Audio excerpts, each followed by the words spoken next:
I've been talking with the other lawyers here, trying to figure out sort of how, not only how does one become a lawyer, why one becomes a lawyer, but more specifically, sort of what type of lawyer does one end up being?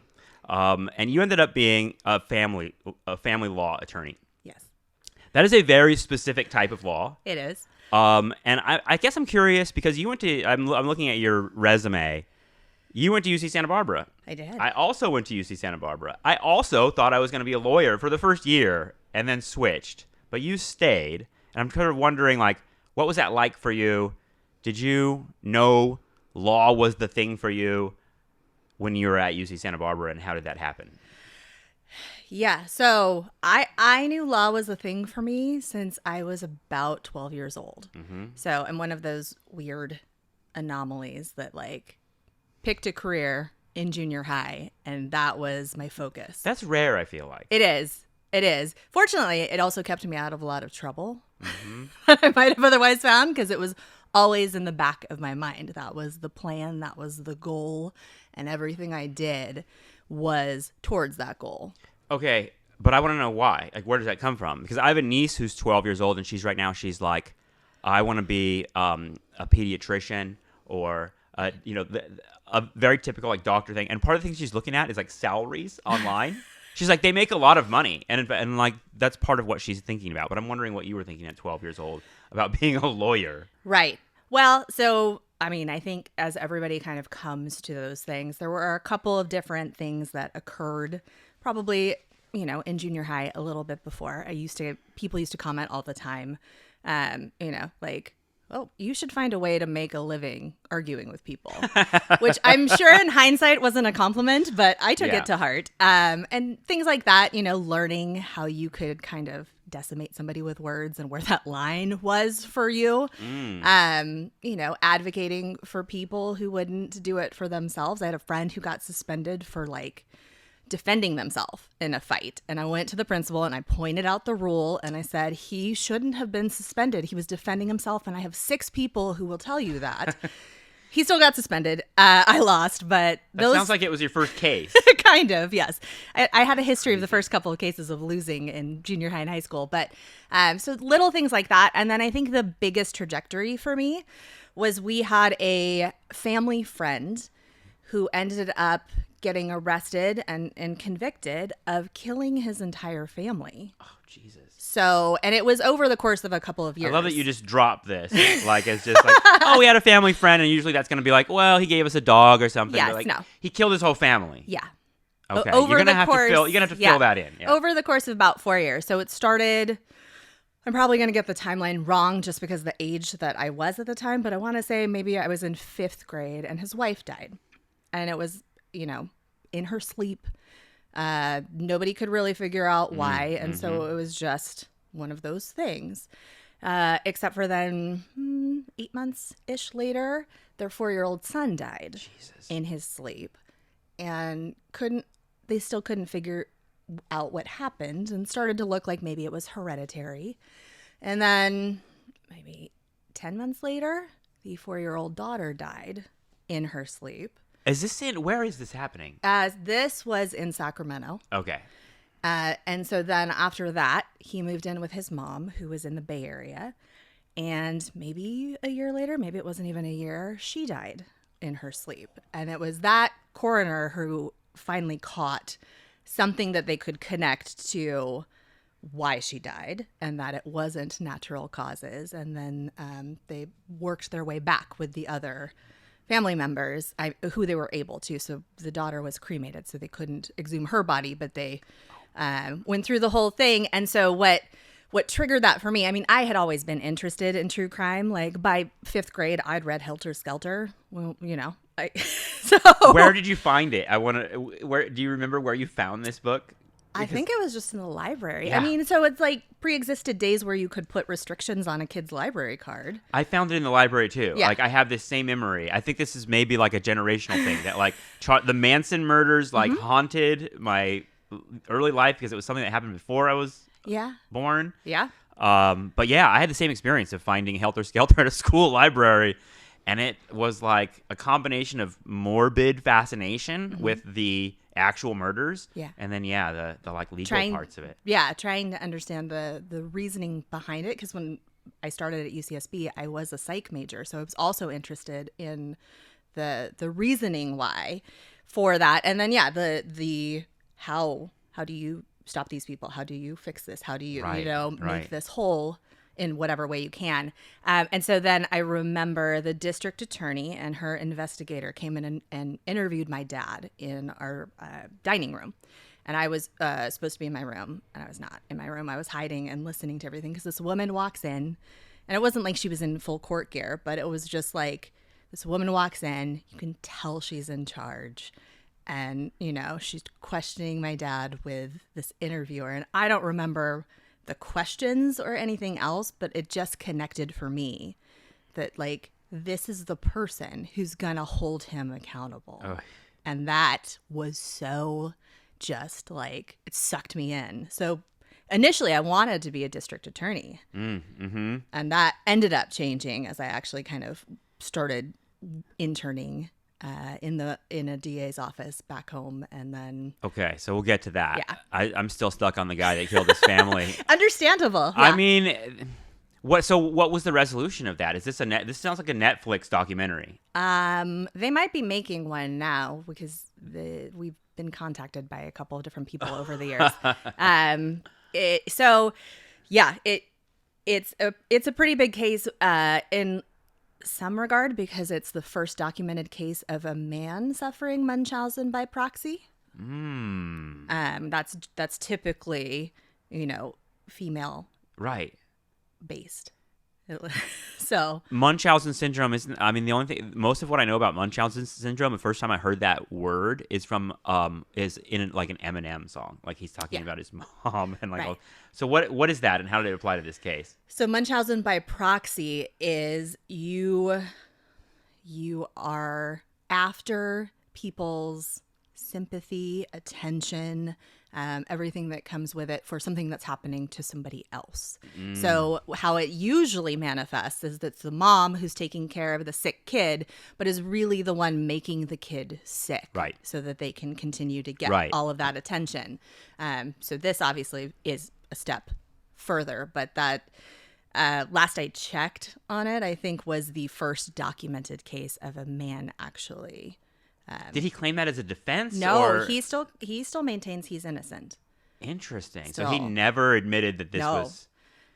Wow, diabolical. Right. And, that's especially difficult then for other people who were in that sphere to be able to move past. Yeah. Because if somebody hasn't ever admitted that they did it, that's hard then, when you may still have that, like, yeah, but could he really have, never going to think that usually about the people that we surround ourselves with. And so that becomes its own thing. Yeah, and how you put a narrative on the loss of a family member too, right? Like, why did this happen? Maybe they died of natural causes, but we think they were murdered.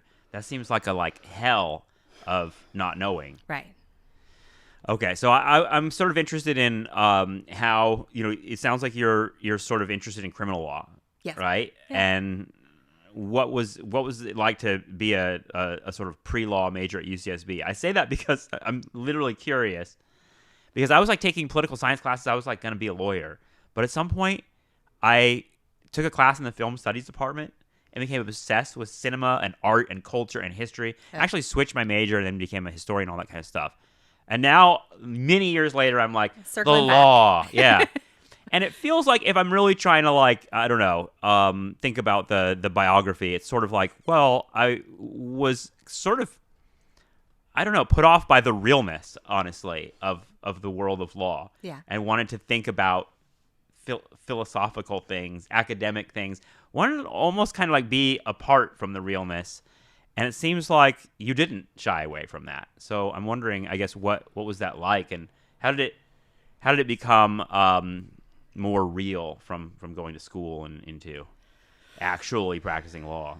Yeah, well, I mean, kind of tying into finding things earlier that maybe we shouldn't have. So I interned at a district attorney's office back home starting when I was 16. I convinced my school to let me do like this sort of elective. We made it up where I would get out of school early 2 days a week and work half day at the district attorney's office, which was 45 miles away because I grew up very like rural, small town, Northern California. And so everything was far. Right. So I did that. And the first couple of cases I ended up working on, because part of the intern contract was like, you can't just have her file and answer phones. Like she's got to actually work with people in the cases in some capacity, which was great to do, but it got real quick. I mean, we didn't have a whole bunch of like really intense cases in that county, but the first one I worked on was like a murder case, and I was preparing the exhibits for it. And there At are 16. some, yes, you know, and yeah, in hindsight, maybe the adults didn't think that through, but I loved it. Yeah. And that, I mean, that's getting real early.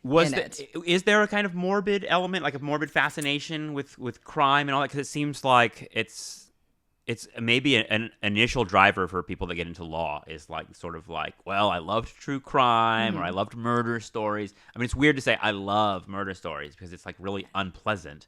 But how did that factor into your teenage self as you're doing this? I mean, I don't know. I still love murder stories. You know, I joke when I'm like, oh, I need to read something light and fluffy, and it'll be like a murder mystery. And, you know, people look at me like, what are you talking about? I'm waiting for like the romance novel or something. Yeah, it was a fascination, and it was always tied to trying to figure out why. And so that's where the psychology element really pulled me in. So when I got to junior college after high school, I had a really great psychology professor. And I mean, he would just feed me like this additional reading material, which, you know, yes, I get the nerdiness of like asking for extra stuff on top of a full caseload and working 2 jobs. I'm like, but is there more that I can read about that?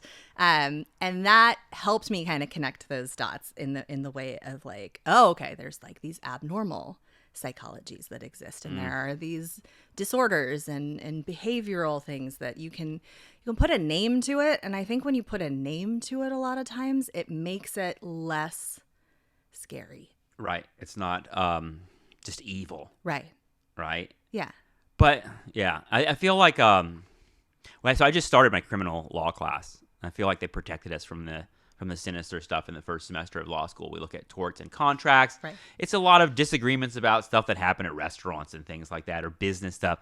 Maybe a car accident here and there. But last night was the first criminal law class, and the professor was like sharing some graphic stories that were just, the tone of the class was so different. It was so like silent in the class as this guy was telling us really nasty shit about things that have happened and what happened to the people involved.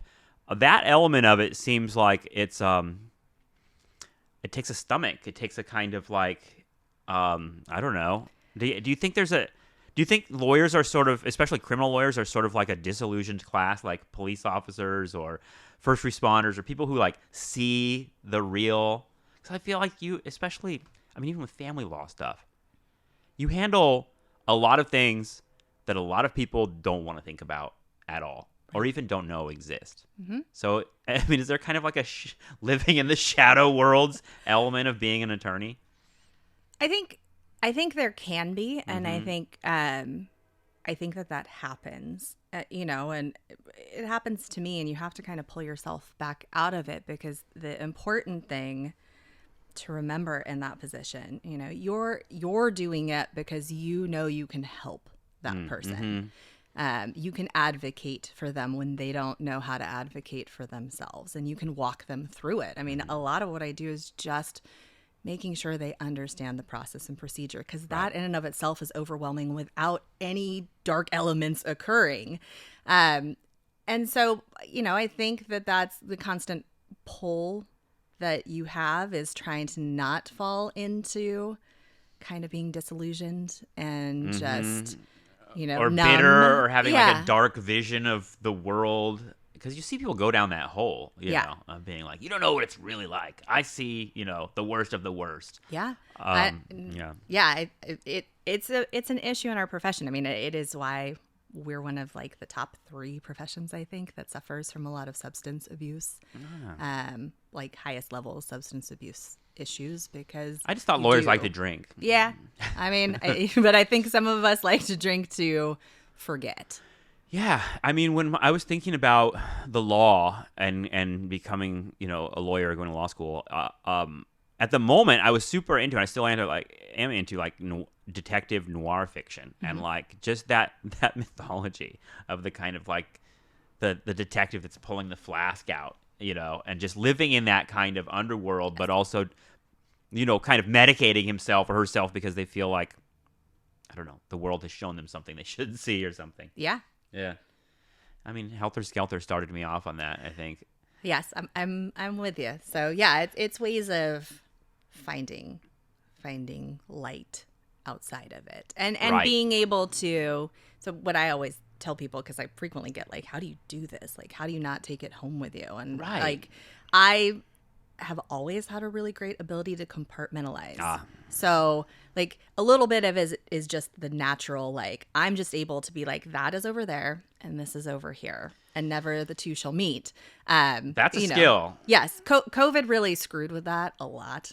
Oh, that's interesting. Why did that happen? Well, because, a part of it is you get into these habits and patterns, and it's like the physical location. So like I leave the office or I leave the courthouse, and then I go home.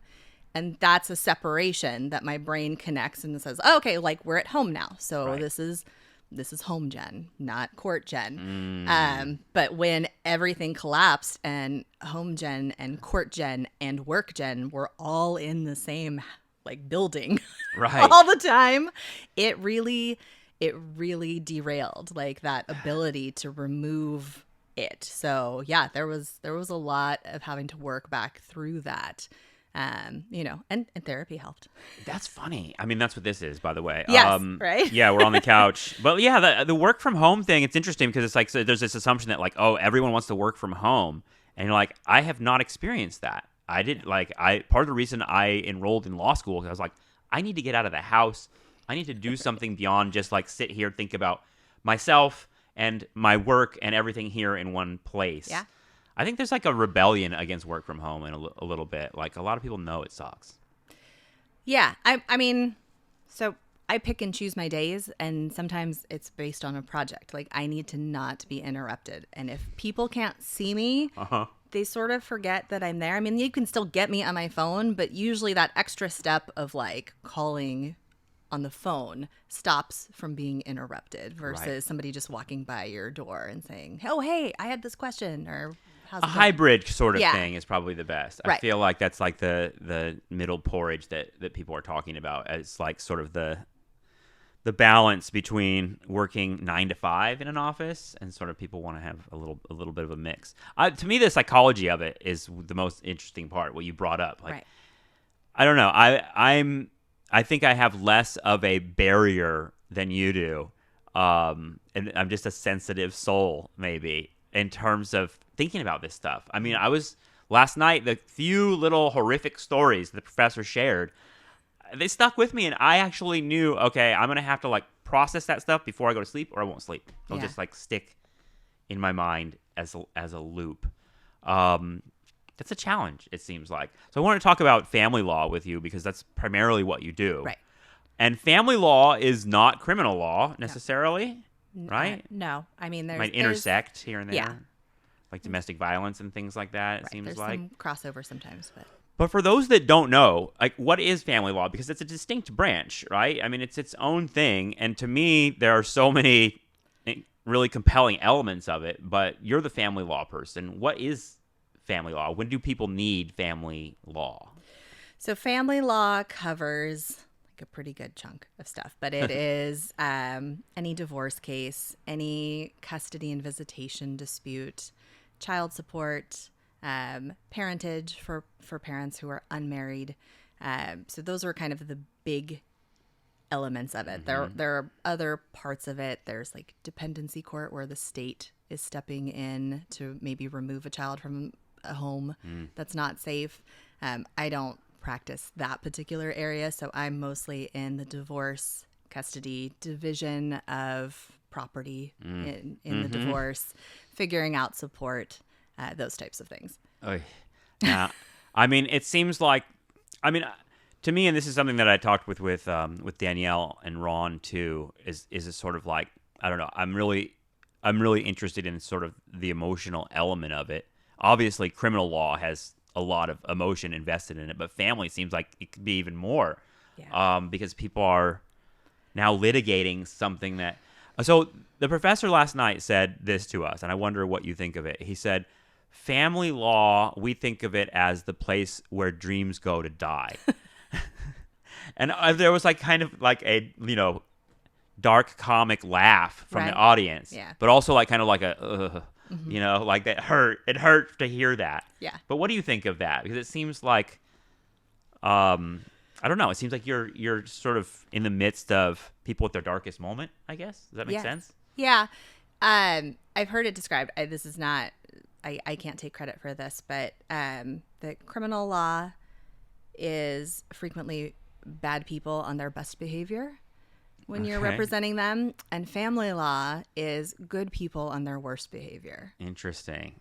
I mean, I don't really ascribe like good people, bad people. I think there's good acts, bad acts. Oh, I get what you mean, though. But that's one way to describe it, and I think that that's kind of accurate, and I think that that's why people avoid it. I mean, a lot of attorneys avoid it like the plague. They're just like, oh God, no, because it is very emotional. I mean, it literally hits home. I mean, we're talking about what are we doing with the house that you guys have lived in for 20 years, and I get the emotional attachment to those things because you've seen your kids grow up there in some circumstances, or, you remember the remodel that took 3 months and, now you can joke about but that is the extra emotional element. And you're talking about what are your kids going to do for holidays, and the fact that you're not going to necessarily get to spend every holiday with them anymore. Like, those are huge life changes that are really unsettling and very emotional and absolutely close to home. And so trying to navigate that and minimize the stress of the process is what a lot of my time is spent doing. What's the line between lawyer and therapist here? Because it seems like, I don't know. I mean, I don't think I feel any more deeply than anyone else, but I it's hard not to be empathetic or sympathetic or whatever you want to. You feel like bad for someone, and you want to help them feel better. Right. But your job is sort of not that. It's kind of more like dealing with the legal elements and helping through this process. I guess I'm wondering like what the balance is like there. And was that a challenge for you to develop a kind of like personality that works in those rooms? Yeah, it was definitely a challenge. And early on, I didn't have the ability to kind of stop people when it merged into them just really needing a therapist. The things they were discussing were really things I wasn't going to be able to help them with, and being able to identify that for them. I think I've gotten better at being able to do that. And what I find helps, and because it helps for me, probably would help for you, is if you give them the information and you educate them about the process or what they're going in for that particular day. I mean, even a lot of times as simple as like, these are the forms you're going to be handed when you check in at mediation. Right. And this is what they're going to say, because you're taking an additional anxiety out of the process for them by giving them that information. And so it helps get them through a lot of those things. I mean, a lot of times the information I'm giving is not what they want to hear, but still having the information can really help a lot of my clients, I find, just understand and then navigate it. They don't have to like it. I mean, a lot of them don't like what ends up happening, but it's that difference, like you said, between the reality of what's going to happen in this court system versus what you think from seeing it on TV or even talking to a friend who maybe went through it. And so once they're given information about the reality, I think it helps them process it a little bit better. It seems like there is, and this probably is not unique to family law, but it seems like you're often pushing against or having to educate people about the law. Most people don't know anything about it or have a very distorted idea about Right. it. Is that right? Yeah. Yeah. I get a lot of what Google said. Like, well, Right. yeah, but here's what the Doctors must statute deal with says. this too. Yes. Right. I Like, imagine, because I've done it to my doctor. It was yeah. like, I well, looked this Google up. said. I saw this guy on YouTube. He told me that. Yeah. Wow. I'm wondering how you got into family law. What was the transition? Yeah, so after I graduated UCSB, I started working in a law office because in Santa Barbara, it was the legal field was a lot more of like kind of who you're connected to and working in it to get into it. So I started out like as a receptionist. I then became a legal assistant to one of the attorneys because it was like a shared office of a bunch of solo practitioners.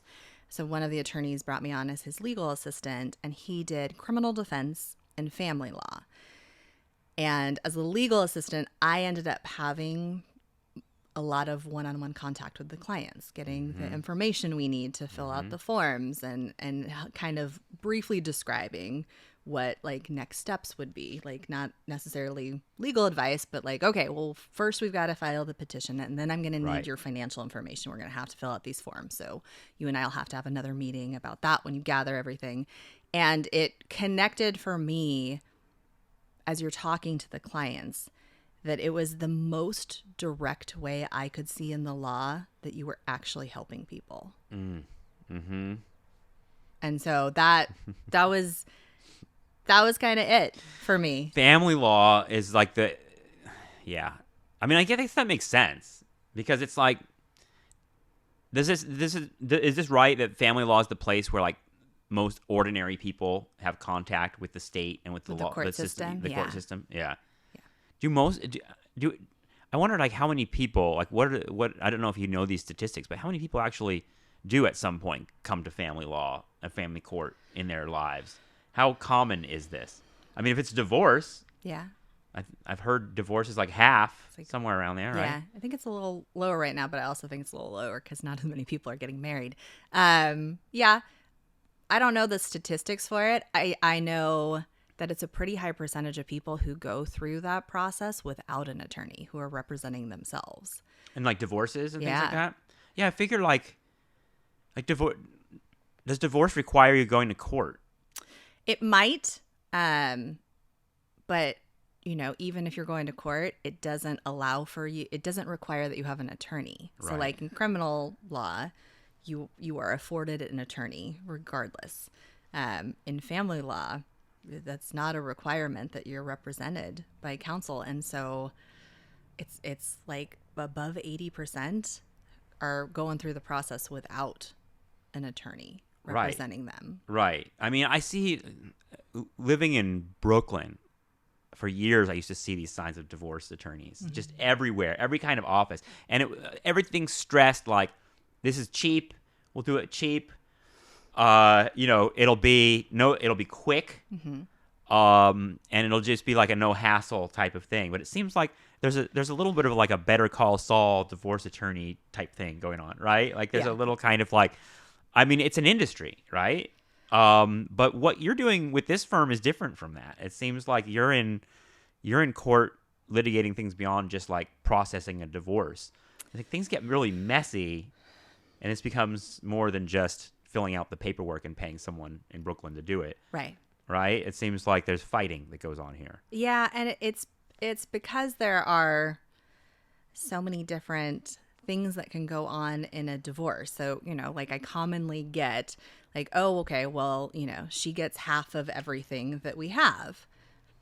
Well, maybe, but if you guys have been married for 5 years, did you own your house before you were married? Okay, then we've got to figure that out. And, there's some interest that the community is entitled to, but most of that's probably separate property. And so there are these things that come up that you can work through and reach agreements. I mean, I also do mediation, and I prefer for people to stay out of court, really, because a judge telling you what to do with your lives is never going to be, it just makes you feel like you have no control over it. Well, yeah, I think that's honestly the part of it that fascinates me about family law the most is it's sort of like family is, when you hear the word family, you're thinking about like the most intimate personal decisions and relationships in your life. And then also there's the state here involved. Right. And like that part of it is, to me, we had you and I, in our lifetimes, we've watched a sort of fight over gay marriage and the right to be married. And sort of like, okay, well, what that really is like gay people being entered into this state agreement, right? It's sort of like now the state says, okay, this is how property is going to deal with how. And, I guess I had a vague sense that this was true before I started law school. But to hear a professor actually say that like public policy is to encourage marriage and to encourage these unions, I'm sort of like thinking, wow, there's like some like social engineering going on here with marriage and family is something that isn't just we all love each other, but it's also like this series of like property agreements and everything else. There's something that can make you really cynical in some ways, I guess, when thinking about those two things together, because they're so starkly different. And yet what we're really talking about when we're talking about romance and love is partly property and taxes. It's at its core, and this will sound like a divorce attorney saying this, but it's a business agreement. Yeah. And that's at its core what it is. Has that changed your attitude about romance, family, love? In other words, is it hard to like balance those things? Because in part, romance, family, love, all these things seem like they're the real core of like the real world. Mm-hmm. And yet they're not. They also intersect with the sort of like mechanics of the state, and even like things like police and prisons and stuff like that. I don't know. It just seems like it would be easy to get bummed out about people when you see how they treat each other and how this stuff turns out. This is the dreams come to die thing. When I heard that last night, I was like, okay, but that's the people that are over here. Right. I have to think that there's also, people that aren't in family court. Right. And I think probably a larger percentage than I'm going to guess, just because I don't see as many of them as probably exist, are the people who work it out, who move on and figure out how to co-parent without having the judge tell them, and who work with the new step parents and collaborate and do all those things and figure out how to divide the property. I think that there's a large percentage of people who are able to do it. It becomes more difficult to separate those things when you have the high conflict, or you have somebody who's suffering from a personality disorder who's involved. That just makes it more complicated than it needs to be. But I don't think like the love, romance, family is mutually exclusive from the underlying business arrangement and state interest. It's all the one thing. Right. It's just not at the forefront of most people's mind when love they're saying is their a tax vows. agreement. Yeah. They're not separate spheres. No. What happens to people that their marriages fall apart? I mean, I know that there are a million stories there, but you mentioned mediation. And sort of like, I remember my dad's always been the guy like, you should stay together, you should stay together and you tough it out. But I think that most people recognize that there are times when it's probably not best to stay together. And how do you sort of like be that person that's like mediating? Because you mentioned mediation. Right. How do you, because that, I guess I'm like asking like, how is that mediation role different from the lawyer role? Because the mediation is sort of like, hey guys, like it seems like there's something very personal going on there. And you're sort of like saying, you guys should make this work. Yeah. I'm usually not in that particular role, although I've had plenty of clients over the years who reconcile. And, when we're closing out their case, I'm like, I take no offense if I never hear from you again. Like, I hope that that's the case and that this works out. Because, marriage is hard. Like, making a life work and choosing to make a life work with another person. Yeah. Is a daily choice that you have to make, and some days are better than others. Sure. And so people hit those bumps that sometimes seem insurmountable. The mediation aspect of it, I mean, by the time usually that they get to me, they have decided that they're not continuing this marriage, and they need to figure out kind of the least invasive way possible to work through that, to reach agreements about how they're going to either co-parent or divide property, or a lot of times they're still running businesses together. Yeah. How are we going to deal with that? And so it's still a conflict-based environment. You know, there's two people who have potentially two different ideas, but it's kind of figuring out some meeting place that they can both live with and work through, and not then continue to resent the other person for how everything ended, which I think is much more likely in a mediation setting than it is when you're litigating. So as a mediator, I'm not advocating for anybody's position. I'm a neutral who's helping them come up with what the agreement is. So the difference would be when you're a lawyer, you're actually representing one party. Right. I'm advocating for one party's interest in that. Do you ever, when you're advocating for one party, how is it in terms of seeing the other party's perspective? Like in some of these cases, are you sort of like, wait, I'm representing the wrong person here. Like the good guy is on the other side. And I know we don't think about good guys, bad guys. Right. And as lawyers, we represent, the person that is our client in the best way we can. But there's also just like the human part of it. That's sort of like, wow, this person is the asshole in this case, right? Does that happen? And how do you navigate that? I mean, it happens. It's advocating, and it's also advising, because I have clients who want to take a position that's just so out of line with what anything would, like, with what the real world would do to that case. I mean, the real court world. Right. And so it continues that education and advising them. Like, I can't make that argument because there's no legal authority to support it. The court, is going to follow the statute, or it's going to follow these cases, because that's what the statutes and case law are there for. And there's nothing to support your position. That doesn't mean, if we're talking about agreements, that there are things that are agreed to that a court would never do.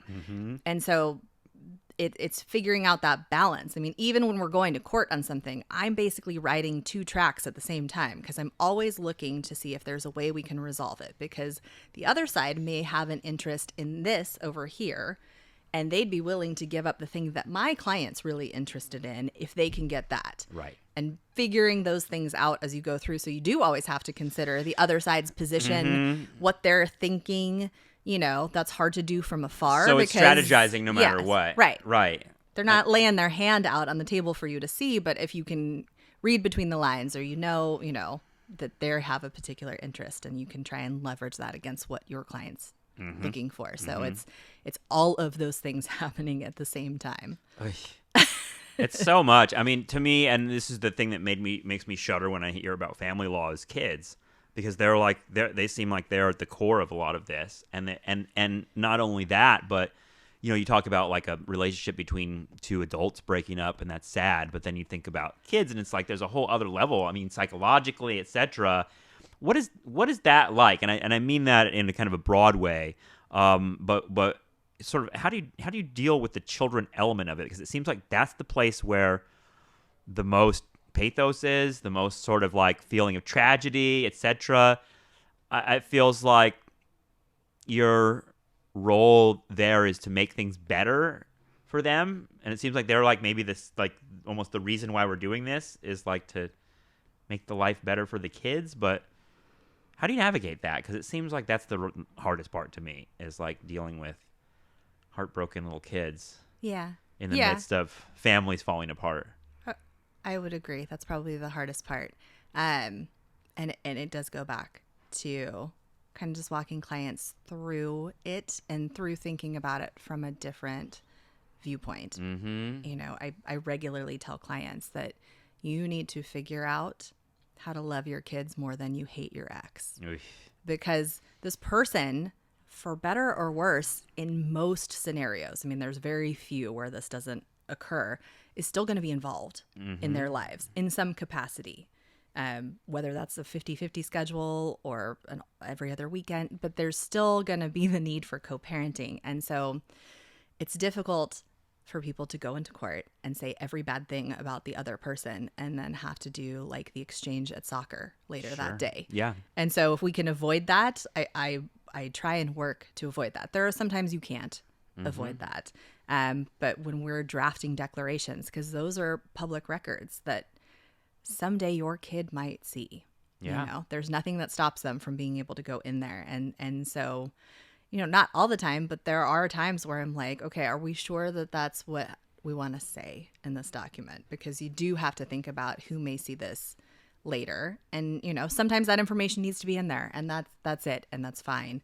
But if you can think about it from also the kid's point of view. You mean like them sharing like personal nasty shit about each other, Yeah. airing dirty laundry in court that then becomes something that the kids read later. I mean, I'm wondering about the kids' presence in the actual proceedings. Like, how often are children around when you're at court, and do you interface with them directly, or do you just talk to the parents? I mean, how does that work? Yeah, so they're usually not around. I don't interview children during the case. Sometimes I will meet them, because when you go to mediation, at least, so each county has different mediation requirements before the court will make any custody visitation orders. In Ventura, we are what's called a recommending mediation county. So you go to mediation, and that any children over the age of 6 also have to go to mediation. So it's a court mediator. They're actually child custody recommended counselors, but that's a mouthful, so we just call them mediators. Right. And, you know, they speak to the parents, they speak with the children individually. And then if there's not an agreement reached, they're coming up with a suggested custody and visitation schedule for the family based on those interviews. So that is usually as much as the children are actually involved in the courthouse in the process during the case.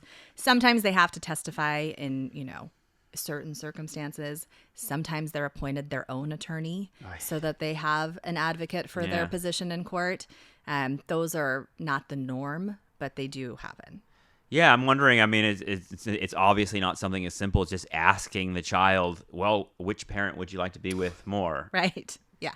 And yet, there's something going on with that a little bit, right? The child's input does matter. Yes, and getting back to public policy, it's in the statute that the court has to consider the children's preferences. More weight is given to that the older the child is, and so I often hear like, "Oh, my kid is 14, so they get to decide for themselves," and it's not a bright line rule. There are these guidelines of where more weight is given, but it still depends on the circumstances of that particular case and family.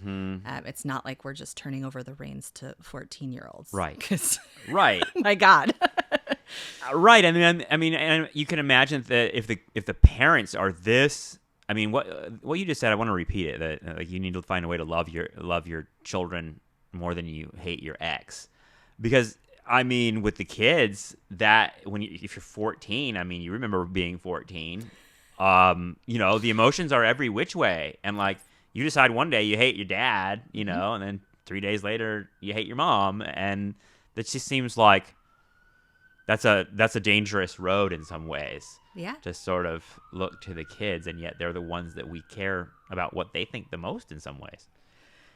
Yeah, it's hard. I've argued plenty of times, because, you know, you're also looking for their mental capacity for those types of decisions. I mean, if you're giving them the discretion, but they're struggling with their own mental health, that's a lot to pile on a teenager, in addition to everything else that's going on. I mean, thank God I was making no like life-changing decisions when I was a teenager, right? Because that would have been bad. You were just reading Helter Skelter, right? And thinking about you know. being involved in that.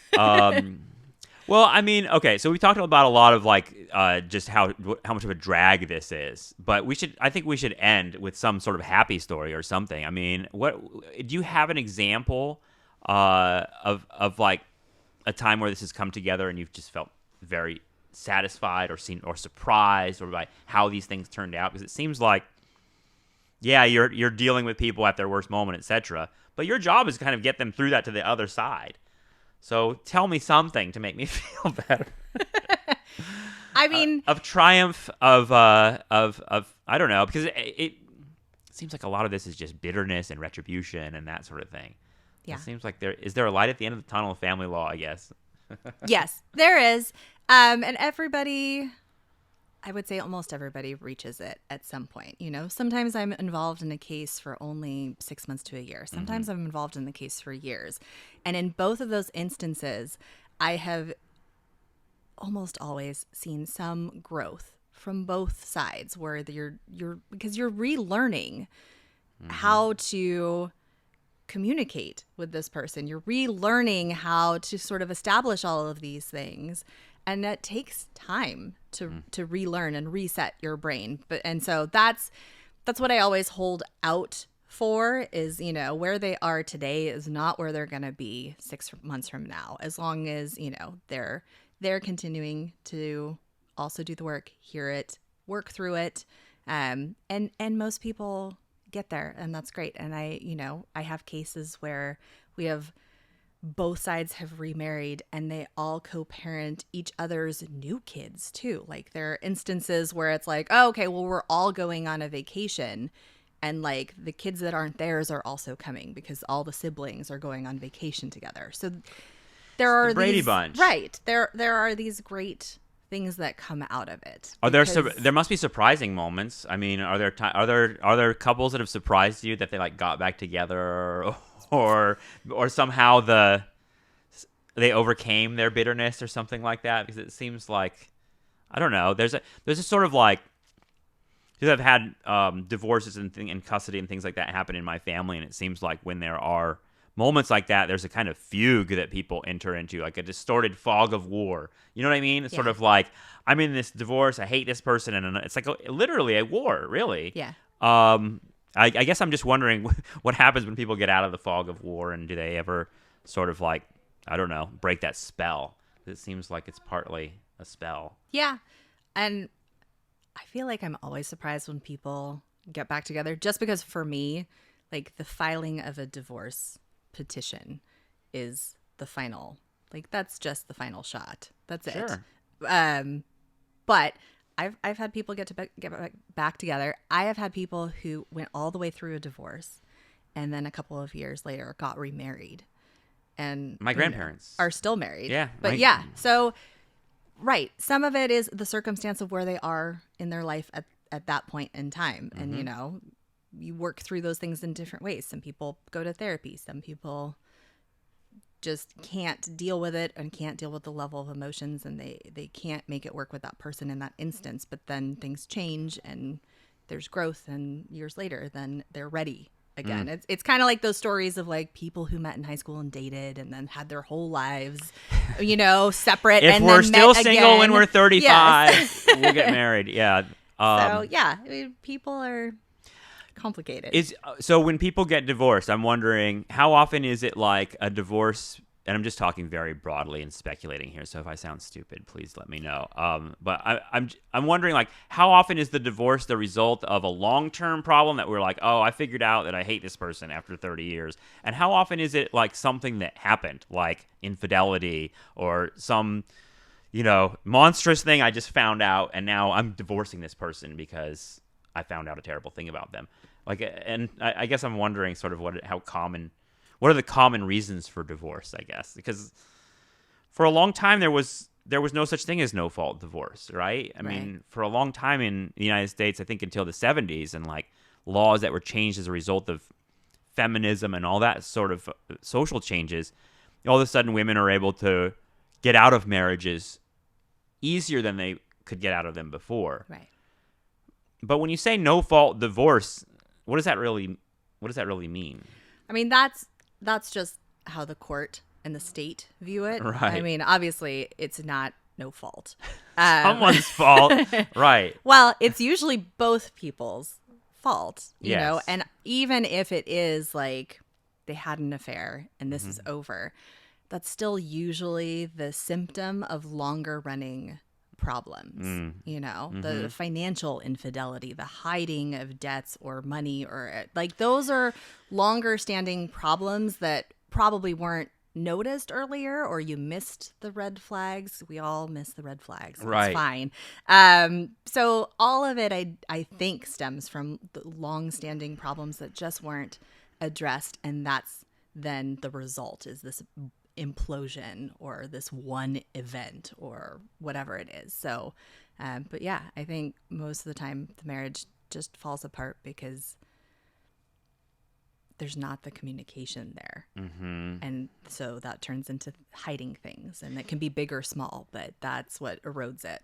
How often is it mutual? How often is it one person that wants to get divorced and another person very much doesn't? It seems like I think there's different. there's ingredients for just total heartache there. Yeah. There's not a lot of cases I've had where one person, after everything starts, still wants the marriage, or at least vocally still wants. Once they've got to the divorce part, yes. we're in this. There are some people who will try and drag their feet because they're like, I don't really want to be divorced. I want this to work.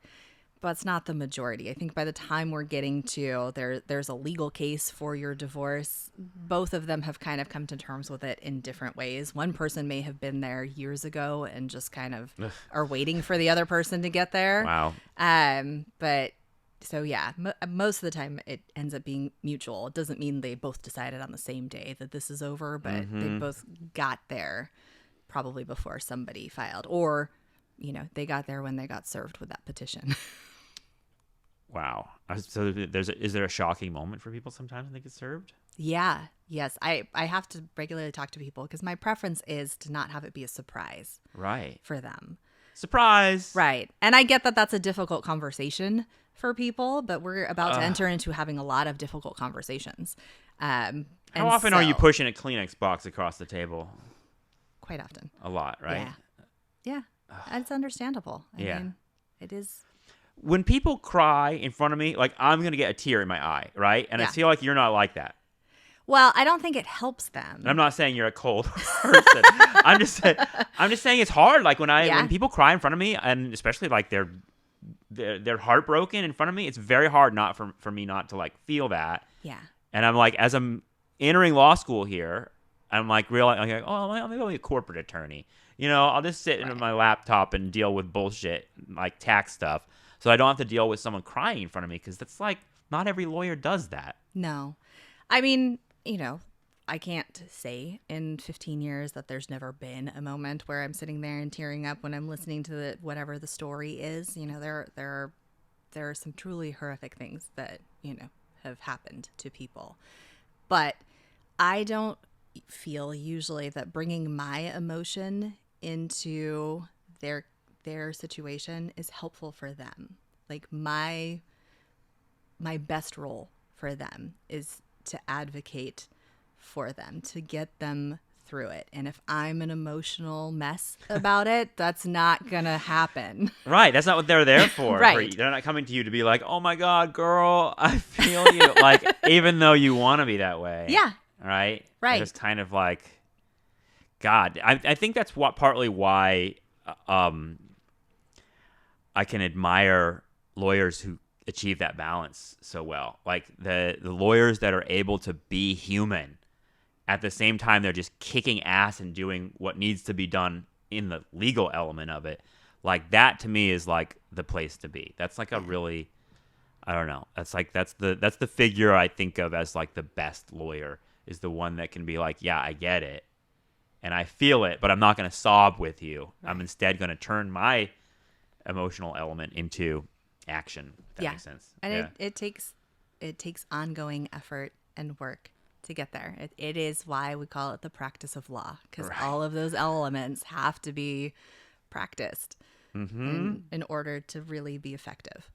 We will continue practicing. I want to ask you about books before we leave, because you read books. I do. And I say that it's my healthy dissociation. I say that like that's a crazy thing. Like you read books, but it kind of is in this online world. There are fewer people. I feel like there's going to be a book renaissance. That's my hope. But do you read mostly fiction or nonfiction? I'm just curious. I read mostly fiction. I would say probably 25% of my reading is nonfiction. Mm-hmm. So yeah, most of it is fiction. I wonder if the other partners are book readers as well. We can create a book club or something. Or either that or we'll watch My Cousin Vinny. They actually asked, the professor last night asked us to watch My Cousin Vinny. Have you seen that movie? Yes. Why is that movie the, like, lawyer movie? It seems like that one, this is just a side note, and we'll wrap up here. But, like, being a historian of the Vietnam War, all these, like, veterans, people I talked to over the years, they were always telling me that one of the most realistic depictions of the Vietnam War was in Forrest Gump. And you're kind of like, wait, what? Like, I'm constantly thinking about, like, Platoon, Full Metal Jacket, something like that. But no, Forrest Gump, just its brief sequence that said something about that captured the war really well. And ever since I've been to law school, lawyers and judges have been telling me, My Cousin Vinny is the one film that really has something realistic about the law in it. So, I don't know. I'm just curious what that is. And I don't know. I mean, I always appreciate the kind of satire of it, of the system through that, because, you know, a lot of it is the perception of, like, oh, well, like, this really, like, tall guy who just walked into the courtroom and, you know, and then you're like, or we can have this, you know, Marissa Tomei just decimate somebody on the stand with her answer because the attorney is looking and making a perception about her abilities that they can just walk all over her. You used the word decimation at the beginning of this conversation. The idea of, like, decimating or eviscerating, yes. Or this, like, sort of like, and I think that's the opposite end of the sort of, like, sobbing, like, I feel the sadness. There's also, like, there's right. kind of like a revenge element in, I mean, we're at a firm with Ron Bamieh, who's, like, the most competitive dude I've ever known in my life, right? He's just about smashing the competition. And it seems like that's, like, I don't know, part of being a lawyer too. It seems like the engine of interest is partly, like, winning, if that makes sense. Well, I mean, it definitely can be once you walk through those court doors. Yeah. And that's always the hard thing, is balancing that against trying to reach some sort of agreement and maybe stepping back from what one side perceives as winning. I mean, in family law, I don't know that you ever get really a clear-cut win. Like, when people ask what my win percentage is, I was like, I don't even know how to quantify that. That's true, right? Like, there's easy ones. There are no winners in family court. Yeah, there's easy ones where it's like a straight financial issue, and we're like, well, they said it was worth $50,000, or that they were entitled to, you know, my client was only entitled to $50,000. I ended up getting $200,000. That's a clear win, but those are few and far between because you've got so many different things you're working on usually. You don't, like, run out of the courtroom where, like, someone has won custody of their child and you're, like, high-fiving everybody. No. It's like, but I mean, I think that's probably a crass element of law that you don't want to show too much, even when you do win. You know what I mean? Yeah. Like, I feel like the judges are always like, you know, we're gonna say the verdict here, but please no emotional outbursts. And it's sort of like, how the fuck am I not going to have an emotional outburst when they tell me I'm not guilty of murder or something like that, right? Like, it seems like... Because you're still human at the end of the day. I mean, that's the problem with the legal field, is it tries to take the human out of it, and it's impossible to do. I mean, especially in family law, but any of those areas, there's always a human element. There's always going to be that emotion. We'll get more into that on this podcast, because that's the part of it I think that the ordinary person thinks about lawyers often. It's just sort of like you've like extracted the human, and now you are just, you know, a robotic person that knows the rules. And it's like, yeah, that's the rule, but that's not really how it should be. But what fascinates me, honestly, is as someone who has thought that for a long time, to actually start learning the law, I'm kind of like, well, you know, there's a lot of reasons why the laws are this way. And they sort of are there are flashes of sort of like the human element embedded in the law, and that part of it is. And it's why it changes. Right. You know, it doesn't always stay. It has to change. Yeah. Unless you're like a constitutional Right, yeah. Yeah, one of those assholes. All right. Thank you, Jen. We'll talk soon. All right.